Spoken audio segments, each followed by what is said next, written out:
She was 5 years old, barefoot in the snow, standing between a monster and her last piece of bread.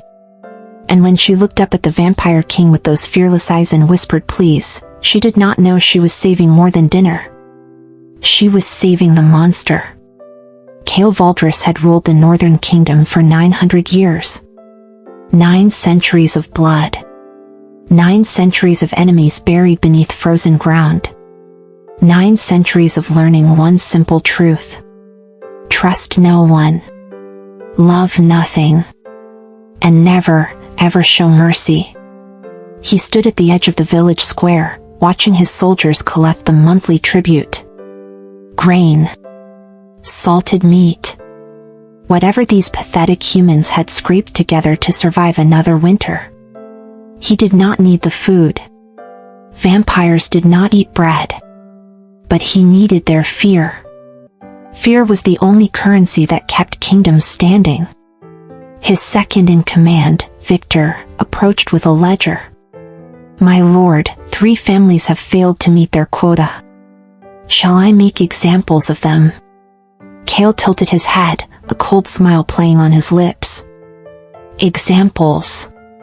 He repeated the word slowly, tasting it. I do find that a public execution does wonders for motivation.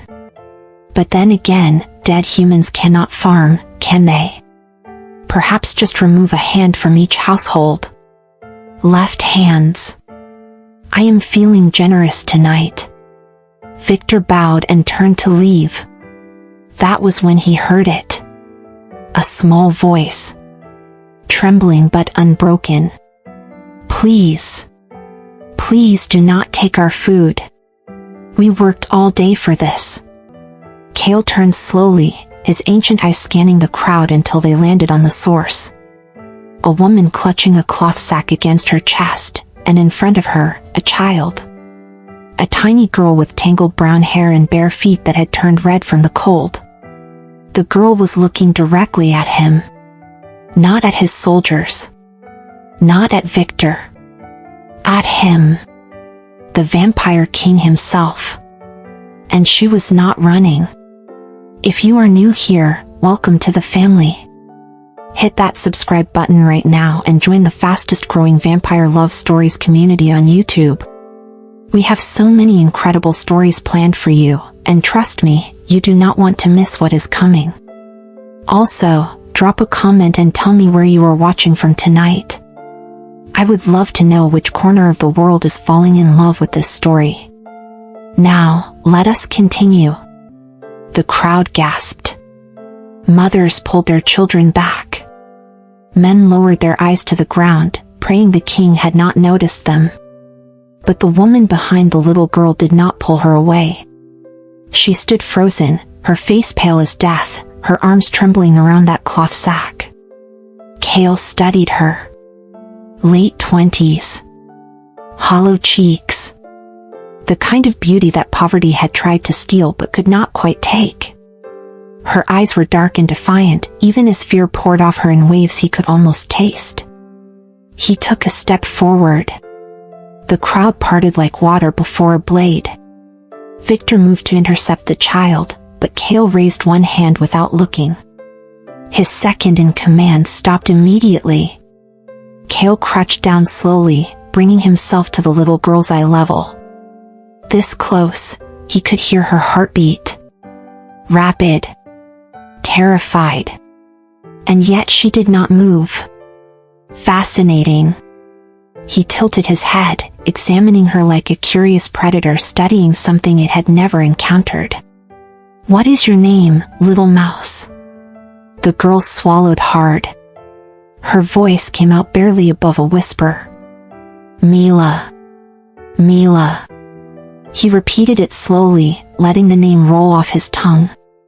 And tell me, Mila, do you know who I am? She nodded once. You are the Vampire King. You drink blood and you never smile. Behind him, Victor made a strangled sound.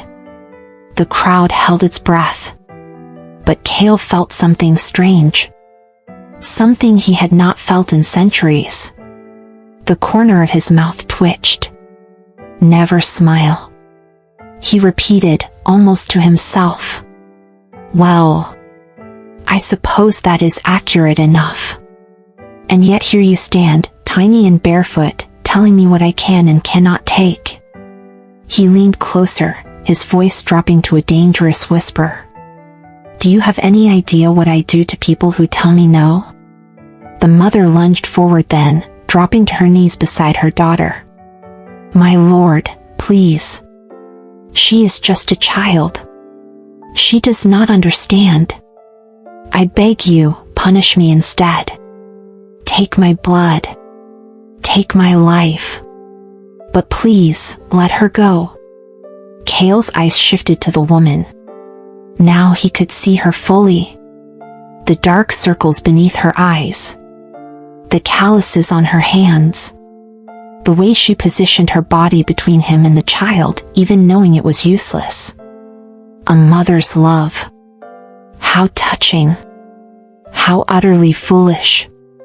He rose to his full height, towering over them both. What is your name, woman? She lifted her chin, meeting his gaze even as tears streamed down her face. Elara. Elara Ven. Elara Ven. He repeated, tasting the name. And where is your husband, Elara Ven? Surely a man should be here, begging for his family instead of hiding like a coward. Something flickered in her eyes. Pain. Old and deep. Dead. She said quietly. Your soldiers killed him 3 winters ago when he could not pay the blood tax. The words hung in the frozen air between them. Kael felt the weight of 900 years pressing against his chest. 3 winters ago. He could not even remember that raid. It had been nothing to him. One human among thousands. A forgettable moment in an endless existence. But to this woman, it had been everything. He looked back at the little girl. At Mila. She had placed her small hand on her mother's shoulder, as if she was the one protecting her. 5 years old. Fatherless. Starving. And still brave enough to look a monster in the eye. Victor cleared his throat nervously. My lord. What would you have us do with them? The question broke through the strange fog that had settled over Kael's mind. He straightened his shoulders, his expression hardening back into stone. Bring them, he said coldly. Both of them. To the castle. Elara's face went white. No. No, please. Mila looked up at him with those wide, fearless eyes. Are you going to hurt my mama? And for the first time in 900 years, the Vampire King did not have an answer. The castle rose from the mountainside like a wound carved into the earth. Black stone towers pierced the night sky. Torches flickered in iron sconces along walls that had witnessed centuries of bloodshed. Elara clutched Mila against her chest as the iron gates groaned open. Her heart pounded so hard she was certain every vampire in the kingdom could hear it. This was where humans came to die. She had heard the stories. Women taken from villages, never seen again. Men dragged into the dungeons for questioning and returned as hollow shells. Children used as leverage to keep bloodlines obedient. And now she was walking through those gates with her daughter in her arms. Because she had failed to keep Mila quiet. Failed to keep her safe. Failed at the one job that mattered. I am so sorry, my love. She whispered into Mila's hair. I am so sorry. Mila looked up at her with those innocent eyes.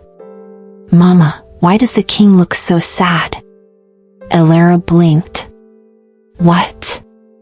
His eyes. They look sad. Like yours do when you think I am sleeping. Before Elara could respond, the guards led them through a massive oak door and into a great hall. Chandeliers dripped with crystals that caught the firelight. Velvet curtains lined windows that stretched 3 stories high. A throne of black iron sat at the far end, empty. But Kael was there. Standing by the fireplace, staring into the flames with his hands clasped behind his back. He did not turn when they entered. "Leave us." His voice echoed through the hall. The guards hesitated. "My lord, the woman could be dangerous." "She could." Kael turned his head slowly, just enough for them to see his eyes. They had turned from gray to burning amber. "I said leave us." The guards fled. Elara set Mila down but kept her daughter behind her. Her whole body was shaking, but she forced steel into her voice. "If you are going to kill us, do it quickly. I will not beg for my life in front of my child." Kael turned fully now, studying her with an expression she could not read. "You think I brought you here to kill you? Why else would you bring humans to your castle?" He laughed. A short, bitter sound. "Why else indeed?" He moved toward them slowly, each step deliberate. Elara's instincts screamed at her to run, but there was nowhere to go. The doors were locked. The windows were too high. And even if she could escape, she could never outrun a vampire. Kael stopped just a few feet away. His eyes moved from Elara to Mila, who was peeking out from behind her mother's leg. "You," he said, pointing at the child. "You asked me not to take your food." Mila nodded slowly. "And why did you think that would work? Did you think I would listen to a human child?" Mila shrugged. "My papa always said please and thank you are magic words. That even mean people have soft parts inside." Kael's jaw tightened. "Your father was wrong. There is nothing soft inside me. I have burned villages to ash. I have ended entire bloodlines over a single insult. I am not a creature that knows mercy." "Then why are we still alive?" Elara asked quietly. The question hung between them like a blade. Kael's eyes met hers. For a moment, something flickered there. Something ancient and almost human. Then it was gone. "Because I have not decided what to do with you yet." He turned away abruptly, walking back toward the fireplace. "You will stay here. In the East Wing. You will be fed, clothed, kept warm. And you will not attempt to leave." Elara shook her head. "We are not your prisoners. We are not your pets. I would rather die free than live in a cage."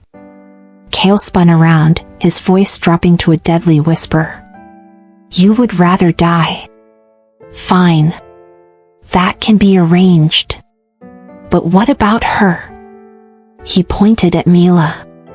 "Would you let her die for your pride, Elara Ven? Would you choose freedom over her next breath?" The words hit her like a physical blow. She looked down at Mila. At those wide, trusting eyes. At the only reason she had survived 3 winters of grief. And she broke. Tears spilled down her cheeks. "Please." Her voice cracked. "Please do not hurt her. I will do anything. Just please." Kael watched her crumble. His face remained cold, but something shifted in his posture. "Finally," he said quietly. "Honesty." He moved past her toward the door, pausing with his hand on the iron handle. "You hate me," he said without turning. "Good. Hate keeps you sharp. But understand this, Elara Ven. I did not bring you here to harm you. I brought you here because that child did something no one has done in 900 years. Elara looked up, wiping her eyes. "What?" Kael glanced back over his shoulder. His expression was unreadable. "She surprised me." And then he was gone. Now pause for just a moment, Tell me in the comments. What do you think Kael is really feeling? Is he truly a monster, or is something else hiding beneath all that darkness? I read every single comment, and I cannot wait to see what you think. Now, let us continue. 3 days passed. 3 days of Elara pacing the floor of their chamber like a caged wolf. 3 days of planning escapes that would never work. 3 days of watching Mila slowly forget she was supposed to be afraid. The East Wing was nothing like she had expected. The room was warm, heated by a fireplace that never seemed to die. The bed was softer than anything Elara had ever touched. Fresh food arrived 3 times a day, carried by silent servants who never met her eyes. It was a beautiful prison. But a prison nonetheless. On the 4th morning, Mila discovered the garden. Elara had been examining the window locks for the 100th time when she heard her daughter's laughter echoing from somewhere below. Her blood went cold. She ran through the corridor, down a winding staircase, and burst through a door she had not noticed before. And there was Mila, standing in a courtyard filled with winter roses. White petals dusted with snow. Frozen fountains that glittered like diamonds in the pale morning light.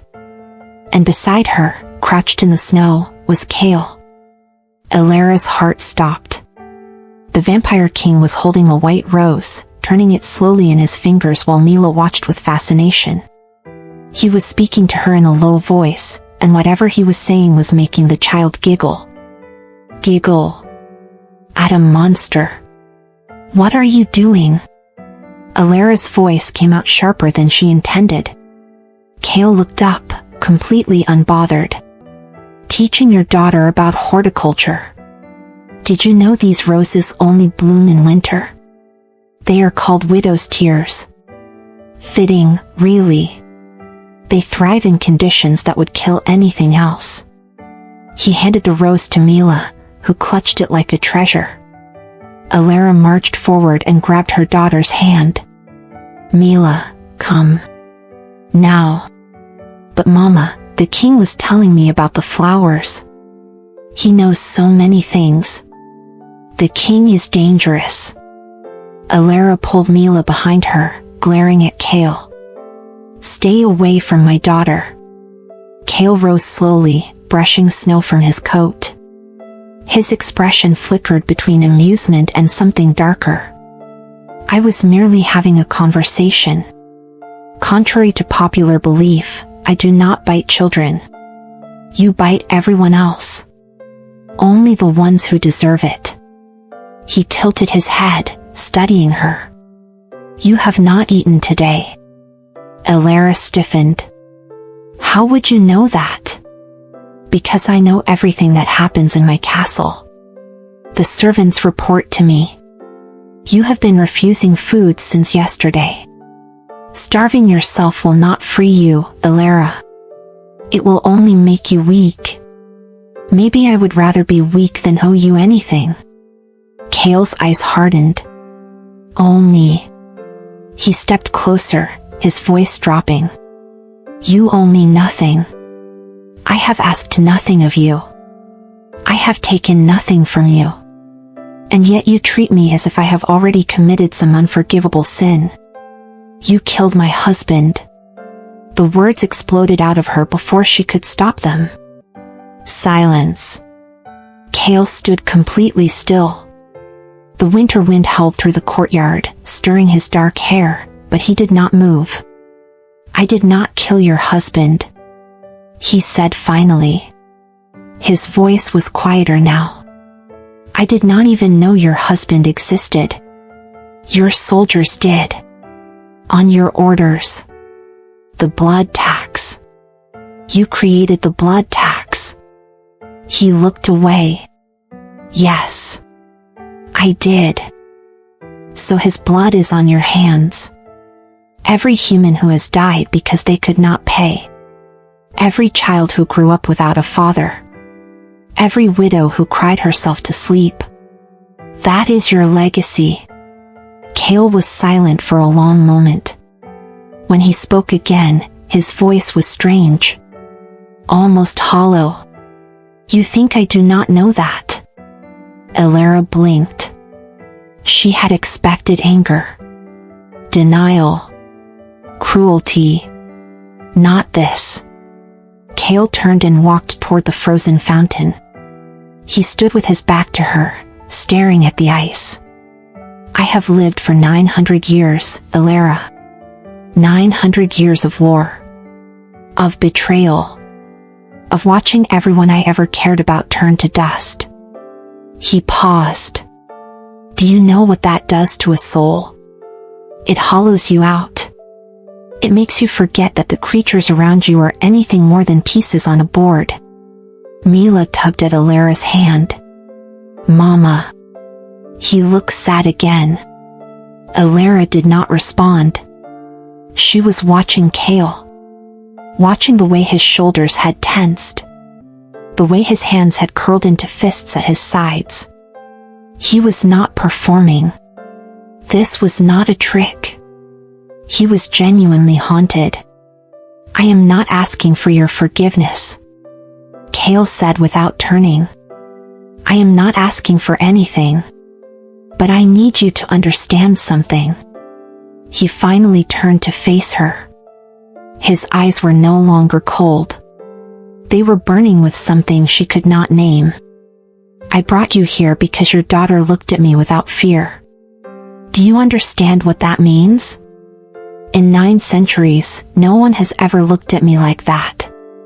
Like I was something other than a monster. He took a step toward her. His voice dropped to barely a whisper. She made me remember what it felt like to be human. And I do not know whether to thank her or hate her for it.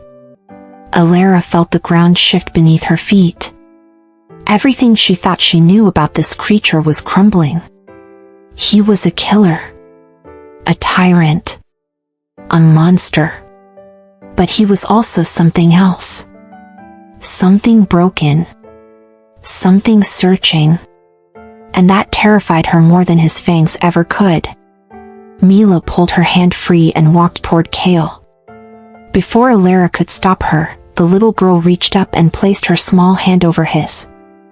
It is okay to be sad, Mila said softly. Mama says feelings are like storms. They come and they go. You just have to wait for the sunshine. Kael stared down at the child. His jaw tightened. And then, for the first time in 900 years, the Vampire King did something no one had ever witnessed. He knelt in the snow. He knelt so that he was eye level with a 5-year-old girl. And his voice cracked when he spoke. Your mother is very wise. Mila beamed. I know. She is the smartest person in the whole world. Kael looked up at Elara. Their eyes met. Something passed between them. Something neither of them had words for. Elara's hatred did not disappear. It could not. Not after everything. But standing there in the frozen garden, watching a monster kneel before her daughter, she felt the first crack form in the wall around her heart. And she knew nothing would ever be the same. 2 weeks. 2 weeks of winter roses and whispered conversations. 2 weeks of Mila slowly chipping away at walls that had stood for centuries.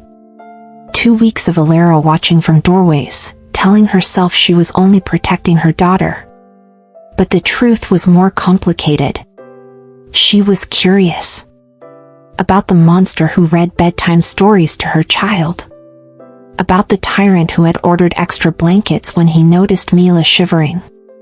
About the killer who flinched whenever someone mentioned family. One night, Elara could not sleep. She wandered the castle corridors, her bare feet silent on the cold stone. The servants had long since retired. The torches burned low, casting dancing shadows on the ancient walls. She found herself standing before a door she had never noticed. It was different from the others. Older. The wood was blackened, as if it had survived a fire. And it was open. Just a crack. She should have walked away. She knew that. But something pulled her forward. She pushed the door open and stepped inside. The room was small, dusty, forgotten. But what she saw made her breath catch in her throat. Paintings. Dozens of them. Covering every wall. A woman with golden hair and kind eyes. A man with Kael's jawline but a warmer smile. 2 children, a boy and a girl, no older than Mila, playing in a sunlit meadow. And in the center of the room, on a small wooden table, sat a burned doll. Its fabric was charred. Its button eyes had melted. But someone had placed it there carefully, reverently, as if it was the most precious thing in the world. You should not be here. Elara spun around. Kael stood in the doorway. His face was carved from ice, but his eyes were shattered. I am sorry. Elara stepped back. The door was open. I did not mean to. And yet here you are. He walked past her, his gaze fixed on the paintings. In the one room I have forbidden anyone to enter for 700 years. Elara swallowed. Who are they? Silence. For a long moment, she thought he would not answer. That he would throw her out, or worse.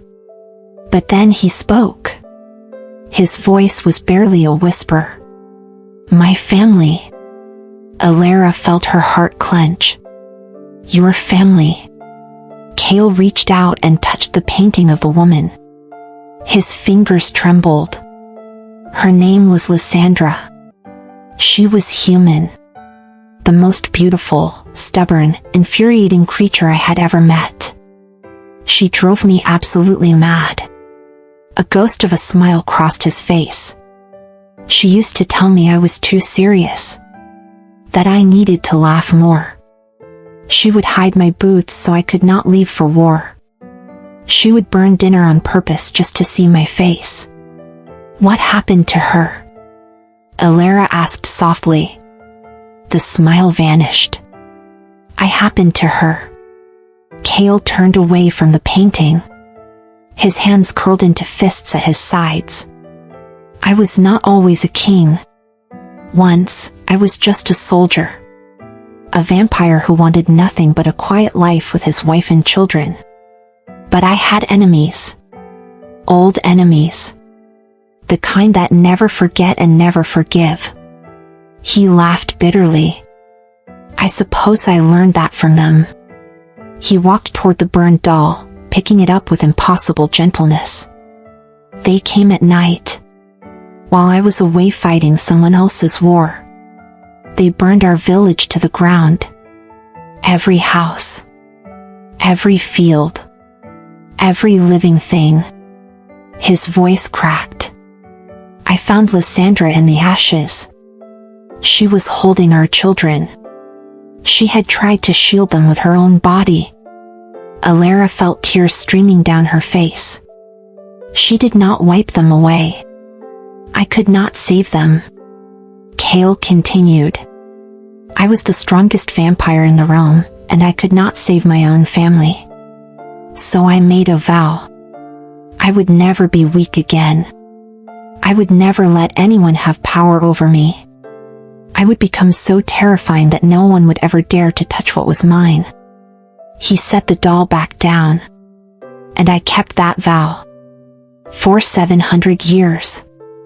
I became the monster they feared. I built an empire on blood and bones. I convinced myself that if I felt nothing, nothing could hurt me. He turned to face Elara. His eyes were wet. But then your daughter stood in the snow and looked at me like I was something worth saving. And all those walls I built, they started to crack. Elara did not know what to say. Words felt small and useless in the face of such grief. So she did something she never expected.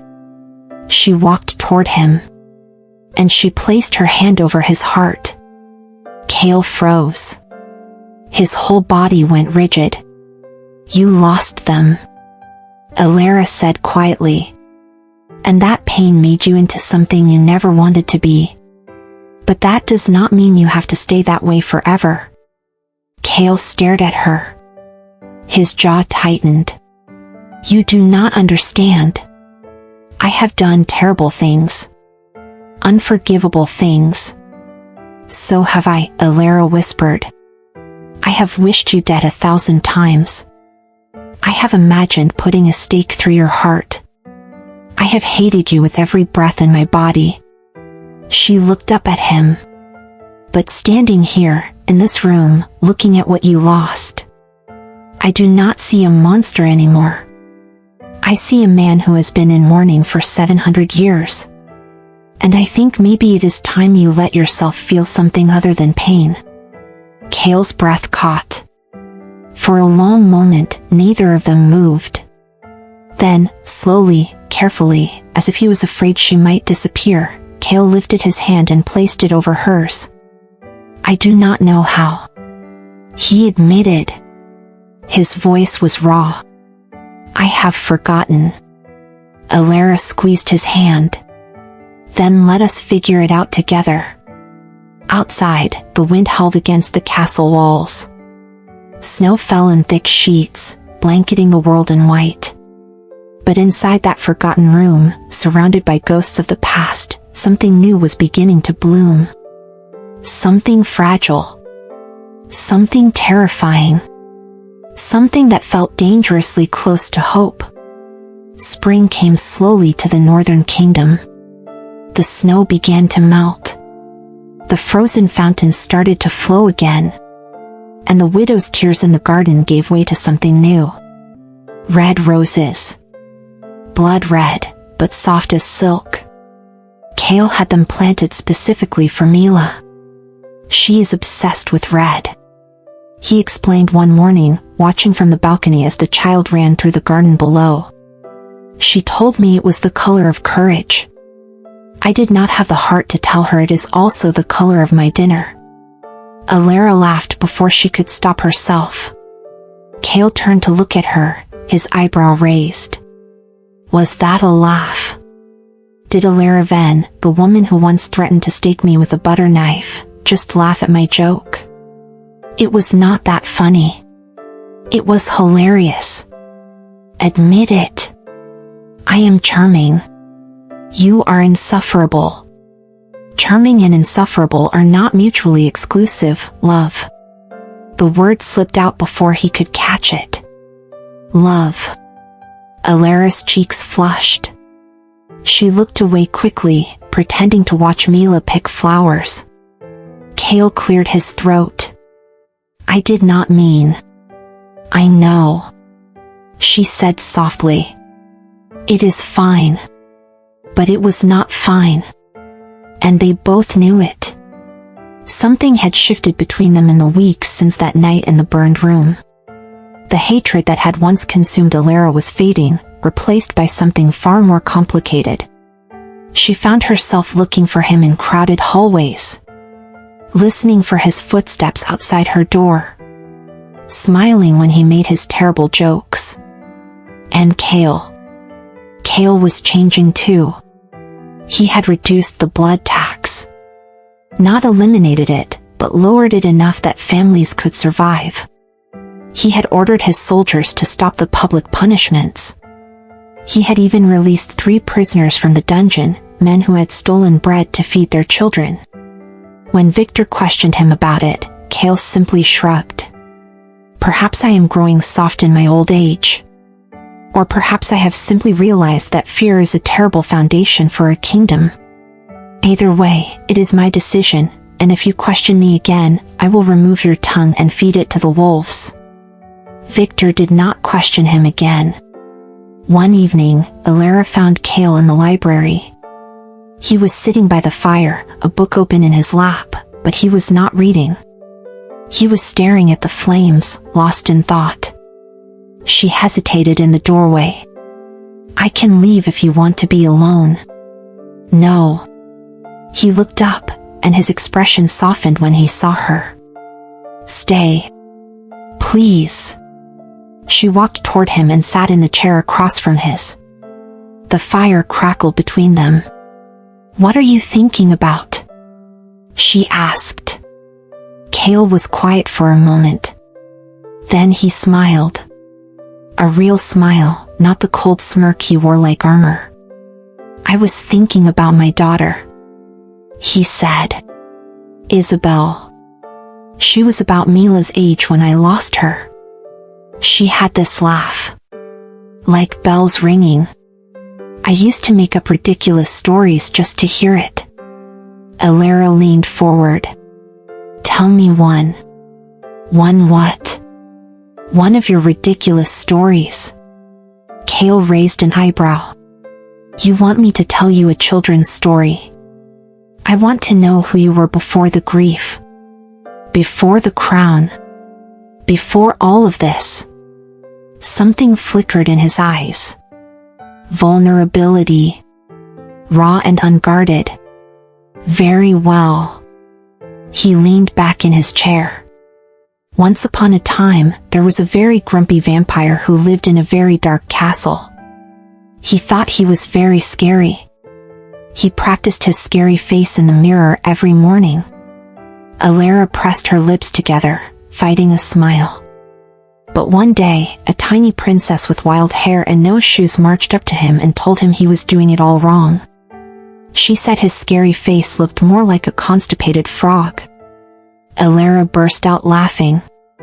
"A constipated frog." Kael grinned. Isabel's words, not mine. She was brutally honest. I respected that about her. The laughter faded slowly, leaving something warm in its place. "You must miss her terribly," Elara said softly. "Every day." Kael looked at her. "For 700 years, I tried to bury that pain. To convince myself that feeling nothing was better than feeling loss. But then Mila came along with her bare feet and her magic words, and she reminded me that grief is not the enemy. It is proof that we loved someone." Elara felt tears prick her eyes. "That is beautiful. Do not tell anyone I said it. I have a reputation to maintain." She laughed again. "Your secret is safe with me." They sat in comfortable silence for a while, watching the fire dance. Then Kael spoke again. His voice was hesitant. Almost shy. "I have not felt this way in a very long time," he admitted. "At peace. Like maybe the darkness is not all there is." Elara looked at him. Really looked at him. At the ancient vampire who had terrorized kingdoms. At the broken man who knelt in snow for a child. At the lonely soul who was slowly learning to feel again. And she realized, with terrifying clarity, that she was falling for him. Not despite what he was, but because of who he was becoming. "I feel it too," she whispered. Kael's eyes met hers. The firelight danced across his face. Slowly, carefully, he reached out and took her hand. She did not pull away. "Elara." He said her name like a prayer. "I need you to know something." "What?" He lifted her hand and pressed his lips to her knuckles. The gesture was achingly gentle. "I will never let anything happen to you or Mila," he said. "As long as I exist, you are under my protection. Not because you are prisoners. Not because I own you. But because you have given me something I thought I had lost forever." "What is that?" He looked into her eyes. "A reason to be better." Elara felt her heart crack open. All the walls she had built since her husband's death. All the armor she had wrapped around herself. It was crumbling. And for the first time, she did not try to stop it. She leaned forward and pressed her forehead against his. They stayed like that for a long moment. Two broken people finding shelter in each other. Mama. They pulled apart quickly. Mila stood in the doorway, clutching her burned doll. Kael had given it to her weeks ago. He had told her it belonged to someone very special, and now it was hers to protect. I had a bad dream, Mila said, rubbing her eyes. Can I sleep with you? Elara opened her arms. Of course, my love. Come here. Mila ran to her mother and climbed into her lap. But then she looked at Kael with those big, trusting eyes. Can the king stay too? He makes me feel safe. Kael looked at Elara, uncertain. She smiled softly and nodded. So the Vampire King, the most feared creature in the realm, spent the night sitting by the fire with a widow and her child. Mila fell asleep in her mother's arms, clutching the burned doll. Elara's head eventually dropped onto Kael's shoulder. And Kael sat perfectly still, afraid that if he moved, this fragile moment would shatter. For the first time in 700 years, he did not feel alone. He felt like he had a family again. And that was the most terrifying thing of all. Because the universe has a cruel sense of humor. And happiness, as Kael knew too well, was always the calm before the storm. Now I need to pause here and talk to you directly. If you have made it this far into the story, you are clearly invested. You feel something. Maybe your heart is aching. Maybe you are rooting for Kael and Elara. Maybe you are scared about what comes next. That means this story is doing its job. And that means I need you to do something for me. Hit that subscribe button. I am not asking for much. Just one click. One tiny gesture that tells me my sleepless nights are worth it. That tells me you want more stories like this. Because I will be honest with you. Sometimes I wonder if anyone is really out there listening. If anyone cares about these characters as much as I do. But then I see your comments. I see your likes. And I remember why I do this. So please, if this story has touched you in any way, if you want to see what happens next, subscribe. Join this family. Because we are just getting started. And the next part is going to break your heart. Are you ready? It happened on a Thursday. The day Elara's world ended for the second time. She woke to Mila's laughter echoing through the gardens. She dressed quickly, smiling at the sound. 3 months ago, she would have done anything to escape this castle. Now, it felt more like home than anywhere she had ever lived. She was falling in love with a monster. And somehow, that no longer terrified her. She found Kael and Mila by the fountain. He was showing her how to skip stones across the water, even though the child's small hands could barely grip them properly. You have to flick your wrist. Like this. See? The stones skipped twice before sinking. Mila clapped. Again. Do it again. Kael laughed. That sound still startled Elara. A genuine, unguarded laugh from a man who had forgotten how. She was about to call out to them when she heard footsteps behind her. Victor. The second in command looked pale. Nervous. His hands were clenched at his sides. My lady. We need to speak. Elara frowned. About what? Not here. Please. It is urgent. Something in his tone made her blood run cold. She glanced back at Kael and Mila, then nodded. Victor led her to a small sitting room. He closed the door and began to pace. I should not be doing this. He muttered. If he finds out, he will kill me. But I cannot. I cannot let this continue. Victor, you are scaring me. What is going on? He stopped and looked at her. His eyes were filled with something that looked almost like pity. You asked once why your husband was killed. Elara went very still. Yes. Did Kael ever tell you the truth? He said he did not know my husband existed. That his soldiers acted on standing orders. Victor laughed bitterly. Of course he did. He pulled a leather journal from his coat and placed it on the table between them. This is the ledger from 3 years ago. Every order. Every raid. Every execution. All documented. Elara stared at it. She did not want to touch it. Did not want to know what was inside. But her hands moved anyway. She opened it. And there, in Kael's handwriting, she saw it. Winter Raid Village of Thornwood.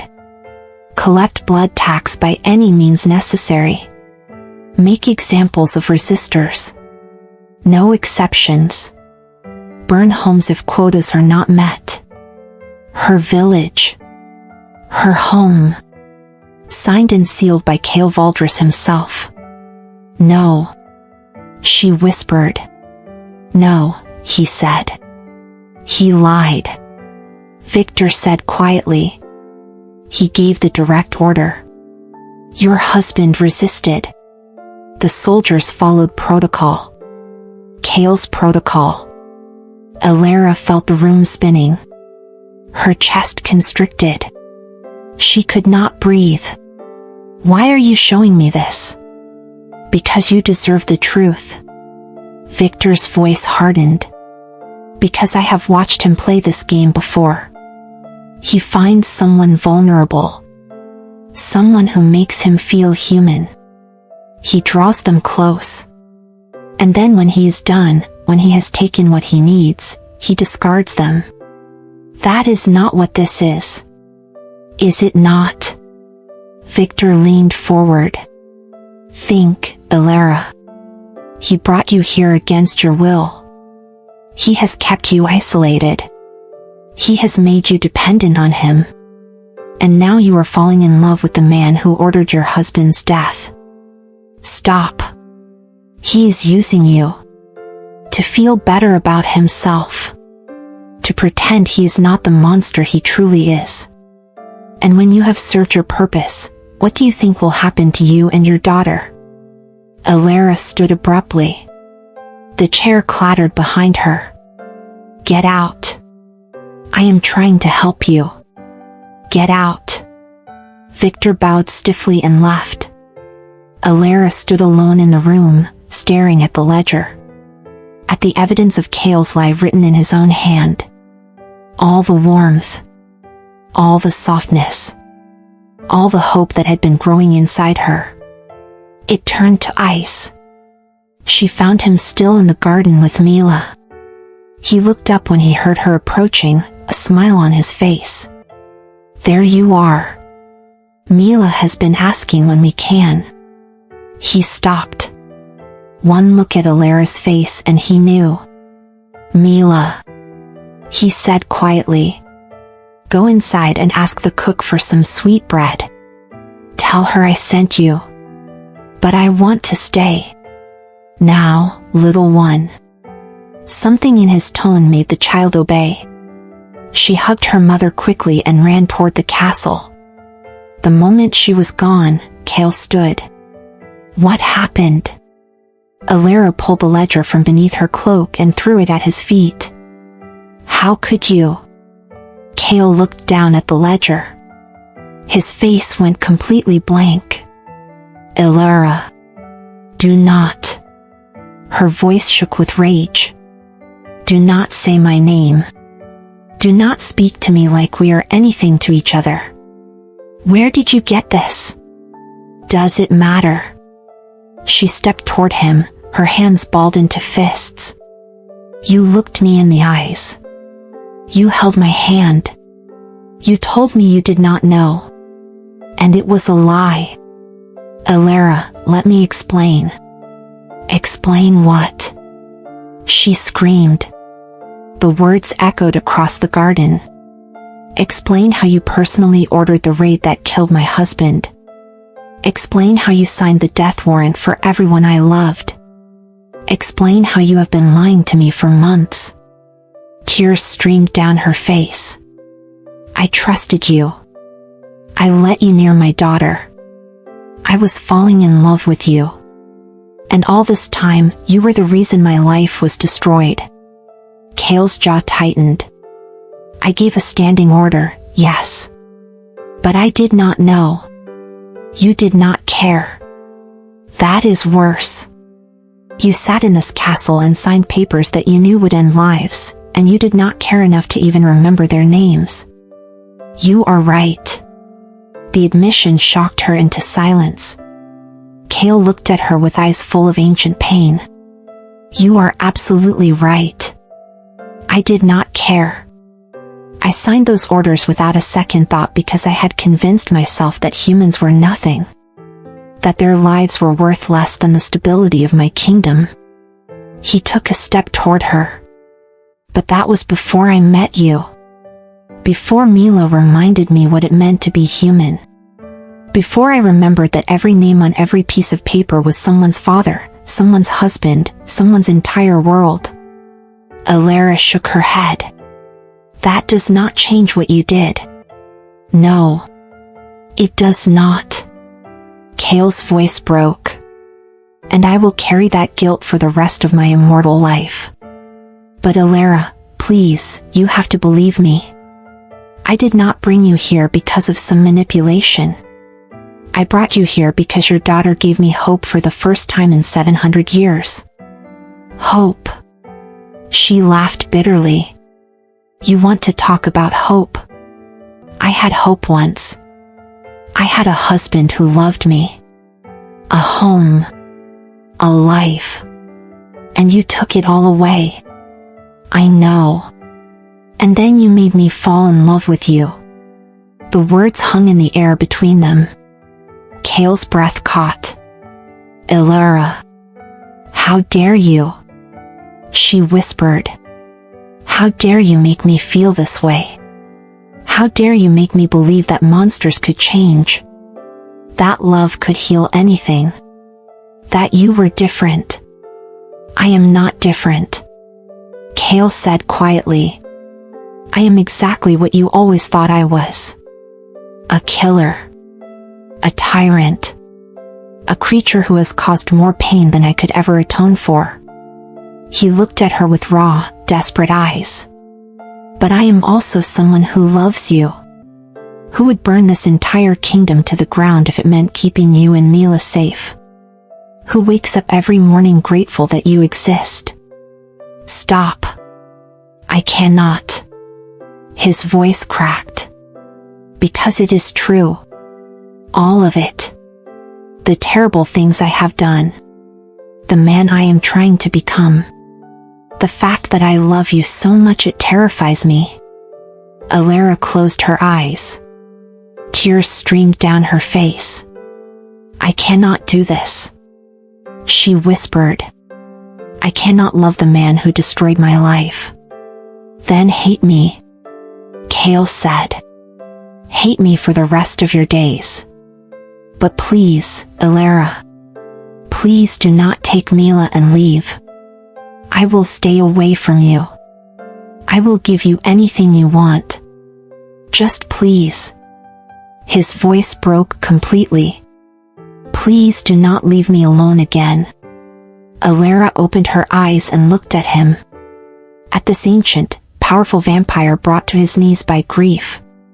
And she felt her heart shatter into 1,000 pieces. Because she wanted to forgive him. God help her, she wanted to. But every time she looked at him, she would see her husband's face. She would remember the blood. The loss. The years of pain. Some wounds were too deep to heal. I am taking Mila. She said quietly. And we are leaving. Tonight. Kael's face crumpled. But he did not argue, did not fight. He simply nodded. I will have Victor prepare an escort. And gold. Enough for you to start over anywhere you choose. I do not want your gold. Take it anyway. For Mila. Elara turned to walk away. Elara. She stopped but did not turn around. Kael's voice was barely a whisper. I am sorry. For all of it. And I know that changes nothing. But I needed you to hear it. Elara stood frozen for a moment. Then she walked away. And Kael stood alone in the garden, surrounded by red roses, feeling the weight of 700 years of sin crushing down upon him. Victor appeared from the shadows. It is done. The second in command said quietly. She knows the truth. She is leaving. You will be free of this distraction. Kael turned slowly. His eyes were no longer gray. They were burning crimson. What did you say? Victor paled. My lord, I only meant. You showed her the ledger. It was not a question. Victor took a step back. She deserved to know. In one fluid motion, Kael had Victor by the throat, lifted 3 feet off the ground. You. Kael's voice was death itself. You destroyed the one good thing in my miserable existence because you thought you knew better. My lord, please. I should rip your heart out. Feed it to you while you watch. Victor gurgled, his face turning purple. But Kael dropped him instead. He crumpled to the ground, gasping. Get out of my sight. Kael said quietly. Leave this castle. Leave this kingdom. And pray I never see your face again. Victor scrambled to his feet and ran. Kael stood alone as the sun began to set. And for the first time in 700 years, the Vampire King wept. Elara packed in silence. Mila sat on the bed, watching with confused eyes as her mother folded their clothes and placed them in the leather bags Kael had provided. Everything they owned fit into 2 small bags. 3 months in a castle, and they were leaving with nothing more than they had arrived with. Except now, Elara was carrying something far heavier than possessions. She was carrying a broken heart. Mama. Mila said quietly. Why are we leaving? Elara did not look at her daughter. Because it is time to go home. But this is home. The words hit Elara like a physical blow. She stopped folding, her hands trembling. No, my love. This was never home. This was just. She struggled to find the words. This was just a place we stayed for a little while. Then where is home? Elara had no answer. Their village was gone. Burned 3 years ago. The few survivors had scattered to other settlements. There was nothing left to return to. They were refugees. Homeless. Unwanted. Just like they had been before Kael brought them here. She sat down heavily on the bed. Mila climbed into her lap immediately, the way she always did when she sensed her mother's sadness. Are we leaving because of the king? Mila asked. Elara closed her eyes. Yes. But why? He is nice. He makes you smile. I have not seen you smile like that since Papa died. Elara felt tears burning behind her eyelids. It is complicated, sweetheart. Did he do something bad? Yes. A long time ago. Before he knew us. Mila was quiet for a moment. Then she said something that made Elara's breath catch. Papa used to say that people are not just one thing. That everyone has good parts and bad parts. And the magic is choosing which parts to feed. Elara opened her eyes and looked down at her daughter. When did you get so wise? Mila shrugged. I just remember things Papa said. She looked up at her mother with those impossibly innocent eyes. What parts of the king are you feeding, Mama? Elara had no answer. She held her daughter close and let the tears fall silently. Across the castle, Kael stood in the burned room. The room he had forbidden anyone to enter for 700 years. The room where the ghosts of his past lived. He was holding Isabel's doll. The one he had given to Mila. He should never have done that. Should never have let himself get attached. Should never have believed that he deserved a second chance. Monsters did not get second chances. The door opened behind him. He did not turn. If you are here to gloat, Victor, I suggest you run. I have changed my mind about letting you live. It is not Victor. Kael spun around. An old woman stood in the doorway. She was human, but there was something ancient in her eyes. Something that made even Kael pause. Who are you? My name is Celeste. I was your wife's midwife. I delivered both your children. Kael's entire body went rigid. That is impossible. Everyone from that village died. Almost everyone. Celeste walked into the room slowly, leaning on a gnarled walking stick.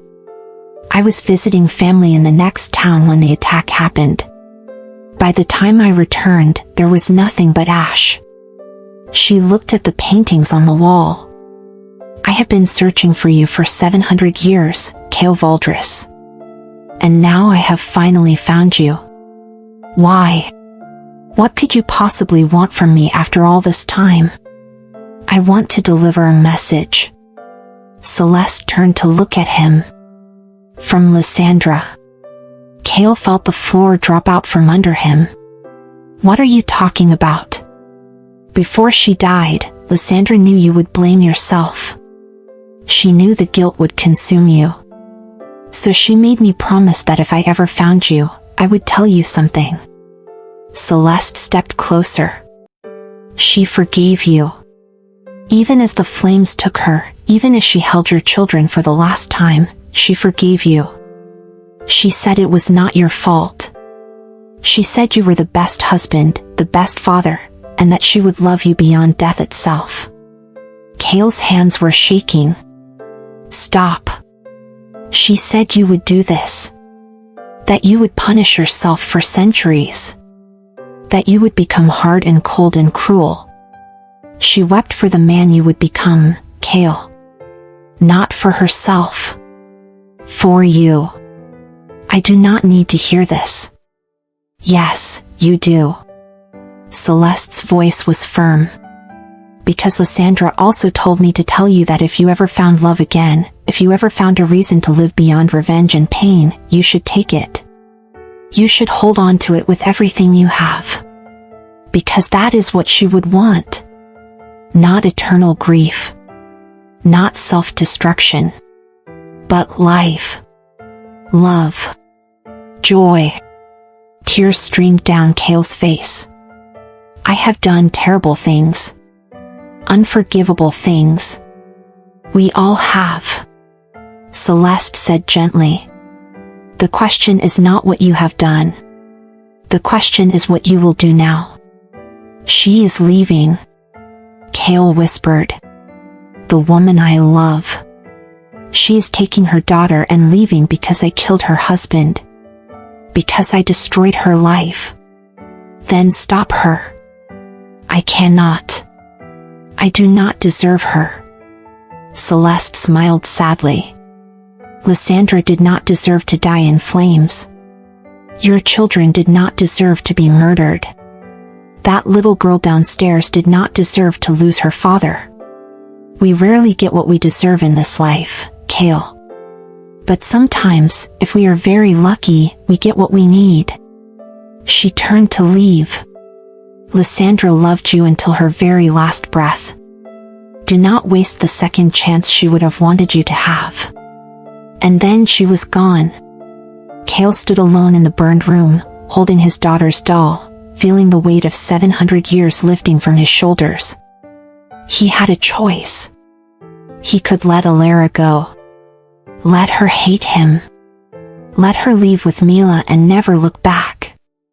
It was what he deserved. Or he could fight. Not with power. Not with threats. Not with the crown or the castle or any of the things that had defined him for centuries. But with truth. With vulnerability. With a heart he had buried so deep he had forgotten it existed. For the first time in 700 years, Kael chose hope. Elara was loading the last bag onto the carriage when she heard footsteps. She turned, expecting a servant. Instead, she found Kael. But this was not the Vampire King. This was not the ancient tyrant who ruled with blood and fear. This was a man. Broken. Raw. Completely unguarded. He carried something in his hands. A small wooden box. "I am not here to stop you," he said quietly. "If you want to leave, I will not stand in your way. But before you go, I need to give you something." Elara's heart hammered in her chest. She wanted to tell him to leave. To take his box and his apologies and disappear. But she could not make the words come out. Kael set the box down on the carriage step and opened it. Inside was gold. More gold than Elara had ever seen in her life. "This is enough to buy a house. Land. A new life for you and Mila anywhere in the world." He looked at her. "I know it does not bring back your husband. I know it does not erase what I did. But I need you to have it. Not because I think it will earn your forgiveness. But because you deserve to be safe." Elara stared at the gold. Then at him. "That is not enough," she whispered. "I know. It will never be enough. I know." Kael's voice cracked. "But it is all I have." "No." Elara shook her head. "It is not." She stepped toward him. "You have something else. Something I did not expect. Something I do not know if I can accept." "What?" She looked into his eyes. "You have my heart. And I hate you for it." Kael's breath caught. "I hate that I love you." Elara continued. "I hate that when I close my eyes, I see your face. I hate that Mila asks for you before she sleeps. I hate that leaving this castle feels like losing my home all over again." Tears streamed down her face. "But most of all, I hate that I want to forgive you. Because forgiveness feels like betraying my husband's memory. Like saying what you did was acceptable. And it was not. It will never be." "You are right," Kael whispered. "It was not acceptable. And I will carry that shame until the end of time." He took a step closer. "But Elara, I need you to know something. Loving you has made me a better man. Not a good man. I do not know if that is possible. But better. And if you give me the chance, I will spend every day of my immortal life trying to deserve you." He fell to his knees. The Vampire King. The most powerful creature in the realm. Kneeling in the dirt before a human woman. "I love you," he said. "I love Mila. And I know I have no right to ask this. No right to hope. But please, please stay. Let me prove that I can be more than the monster who took your husband. Let me be the man who protects your daughter. Who makes you smile. Who loves you the way you deserve to be loved." His voice broke completely. Please do not leave me alone again." Elara looked down at him, at this ancient creature brought low by love. And she thought about her husband, about the life she had lost, about the hatred she had carried for so long it had become part of her identity. But she also thought about Mila's laughter in the garden, about Kael reading bedtime stories, about the way he looked at her like she was his entire world. Some wounds never healed. Some losses never faded. But maybe, just maybe, she could carry both. The grief and the love. The past and the future. The memory of who she had lost and the hope of who she had found. She reached down and touched his face. Kael looked up at her, his eyes shimmering with tears. "If I stay," she whispered, "if I give this a chance, you need to understand something. Anything. There will be days I hate you. Days I cannot look at you without seeing his face. Days I want to run and never come back." Kael nodded. "I know. And you need to be okay with that. Because I will not pretend the pain does not exist. I will not bury it to make you feel better. I would never ask you to." Elara took a shaky breath. "But there will also be days I love you. Days I am grateful you brought us here. Days I cannot imagine my life without you." A tear rolled down Kael's cheek. "And I need you to be okay with that too. With the mess. With the contradiction. With the fact that I am choosing to love the man who destroyed my life because somehow, impossibly, you are also rebuilding it." Kael stood slowly. He cupped her face in his hands. "I will take every single day. The good and the bad. The love and the hate. All of it. As long as you are here." Elara closed her eyes. Then she made her choice. She kissed him. And in that moment, the past and the future collided. The grief and the hope. The ending and the beginning. It was not a perfect love. It would never be simple. But it was real. And sometimes, real was enough. 6 months later, the Northern Kingdom looked different. The blood tax was gone. Completely abolished. In its place, Kael had established a trade system.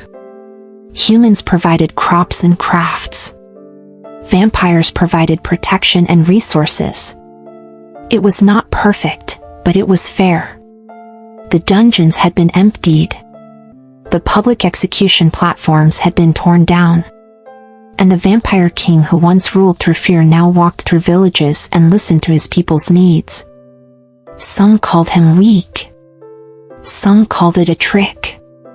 But those who looked closely could see the truth. He was not weak. He was healing. And beside him always was Elara. She had not forgotten her husband. She never would. But she had learned that the heart was big enough to hold both grief and joy. That loving Kael did not erase what she had lost. It simply meant she was brave enough to live again. Mila had taken to calling Kael her shadow papa. Not to replace the father she barely remembered, but to honor the man who read her stories, taught her to ride horses, and tucked her in every single night without fail. One evening, as spring turned to summer, Kael found Elara in the garden. She was standing among the red roses, the ones he had planted for Mila. The setting sun painted her in gold, and for a moment, Kael could only stare. She was the most beautiful thing he had seen in 900 years.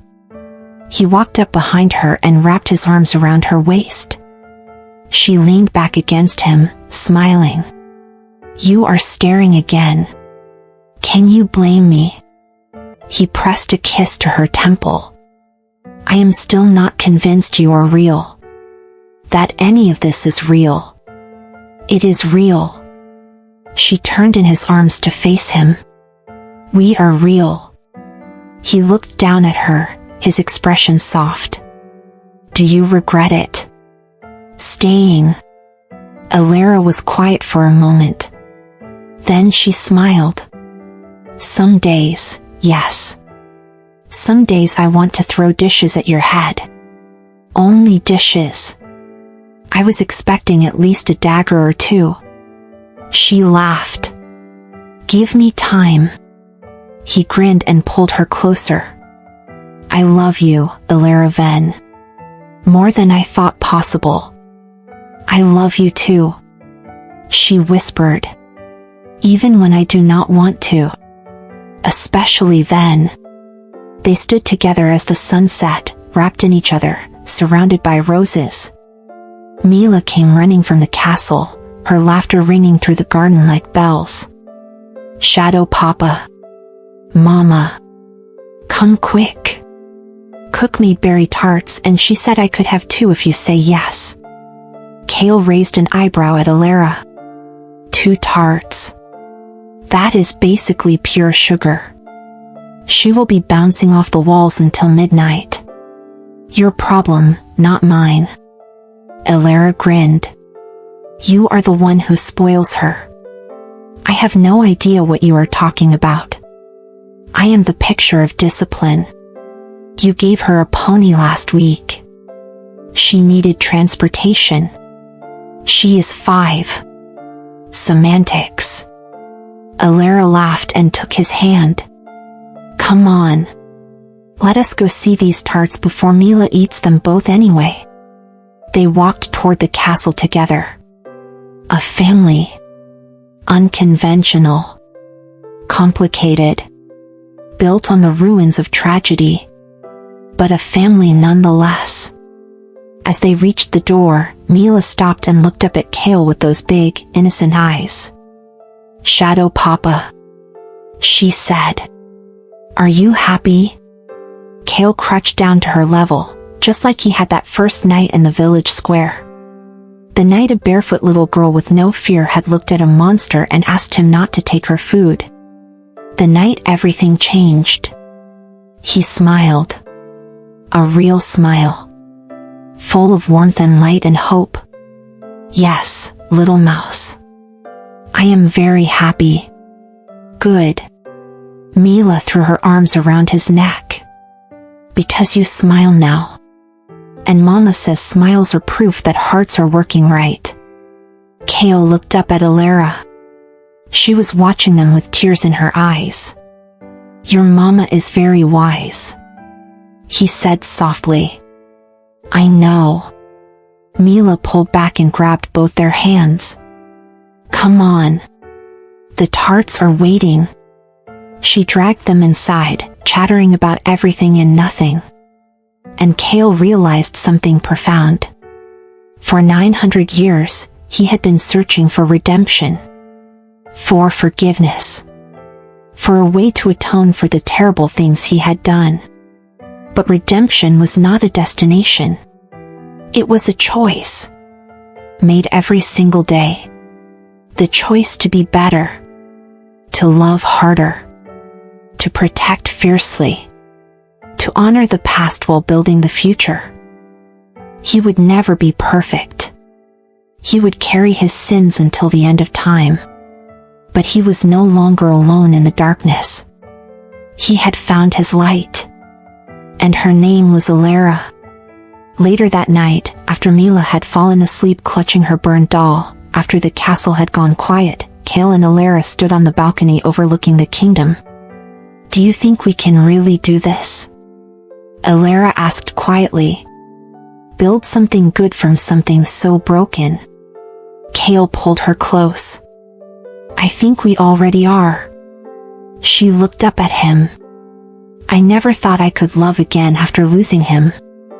I never thought my heart was big enough. Hearts are funny things. Kael said.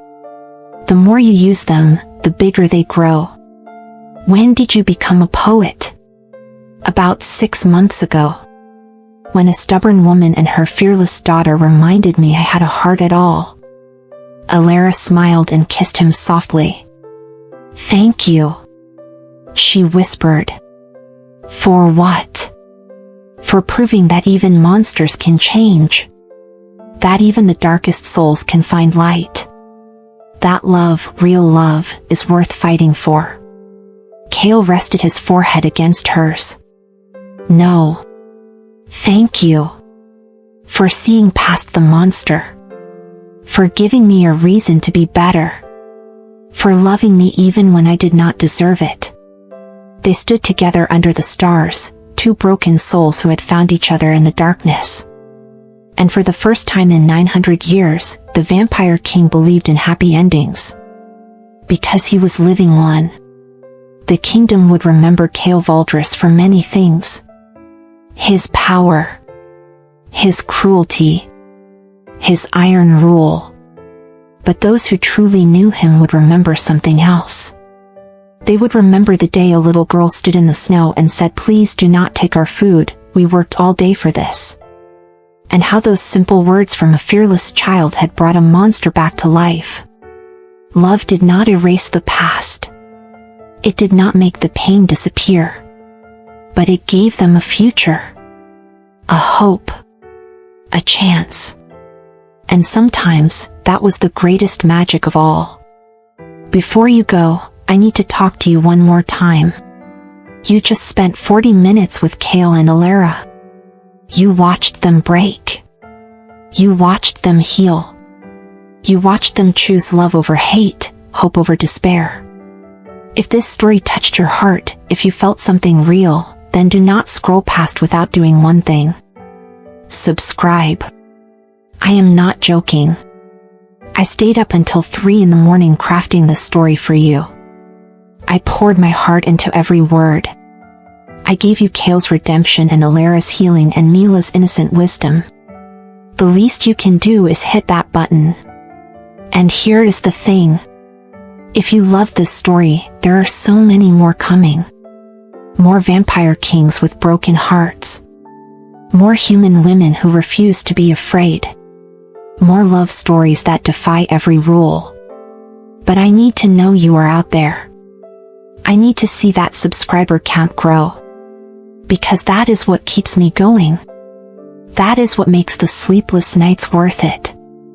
So please, subscribe. Join this family.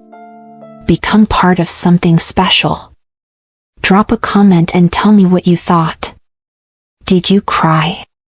Did you smile? Did Kael win your heart?